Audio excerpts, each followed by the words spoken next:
اعوذ بالله من الشیطان الرجیم بسم الله الرحمن الرحیم. د ملک پاکستان ملک حالات ډیر زیات خراب دي، معاشي طور او اقتصادي طور او سیاسي طور ډیر زیات خراب دي، دیواله کېدو ته نږدې دی.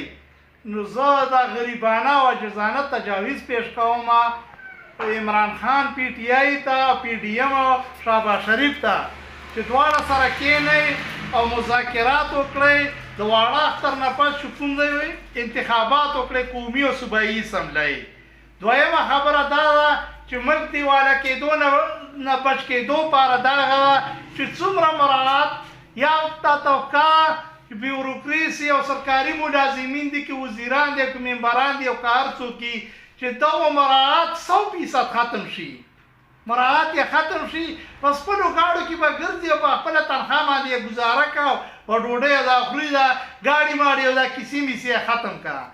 دویم تجویز مې دا چې کوم دا پنسن والی 15 کال یې ملک خوړلی، تنخواګانې او رشوتونه یې مخکې او ملک یې هم لوټ کړی او بیا ونه پنسنونه ورکوي. نو مهرباني وکړه 3 کالو له پنسن باندې مکمله پابندي ولګئ، پنسن د چا نه ورکوي. دریم تجویز مې دا دی چې کوم سرکاري ملازمین دي چا 50,000 تنخواه 15,000 یې کوله، چې 1 لک تنخواه یې 50,000 یې کړه، چې تنخواه یې نیم په نیمه شي، چې دا ملک را بچ شي. او را روانه کې چې کوم د انتخابات وشي او دا چې کومه بیوروکراسي او سرکاري ملازمین دغه مراعات ختم شي، پنسن 3 کالو له پابندي په ولګي، 3 کالو له پنسن والا له پنسن نه ورکوي پابندي په ولګي، 3 کالو له څومره سرکاري ملازمین چې چپړاسي نه د وزیر اعظم او صدر پورې د ټولو تنخواه 50% کمه کړه. ابوبکر صدیق رضی الله عنه نه غټ شخصیت دنیا کې نه و. نبی علیه الصلاة والسلام پسې چې کوم ځای که نه د غار یار یې و، په غار حرا کې ورسره و، څومره قربانۍ یې کړې وې. کله خلیفه شو بازار ته روان و، ټیکري یې خرڅوله. حضرت عمر رضی الله عنه ورته وایي ته به خلافت چلی وکړو، کاروبار وکړه، ورته چې بچي به مه څه خوري. نو رایه اوس مشوره یې وکړه چې یاره تا له څومره تنخواه مقرر کړو.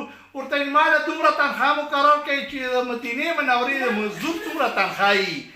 ورته ویې چې ښه کاغه په دې کې ګزاره نه شوه، مدینې منورې مزدور ستا ګزاره نه شوه.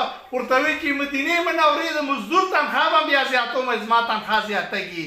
نو ګورئ بس شهباز شریف او عمران خان مذاکرات وکړئ، واړه اختر نه پس انتخابات، دا کوم مراعات چې سرکاري ملازمینو له دا ختم کړئ او تنخواګانې نیمې کړئ او پنسنونه یې ختم کړئ چې ملک را بچ شي. که ملک بچ شو هرڅه نه به IMF ته ضرورت راځي او نه به بل چا ته ضرورت راځي او نه به خیراتونه غواړو. والسلام.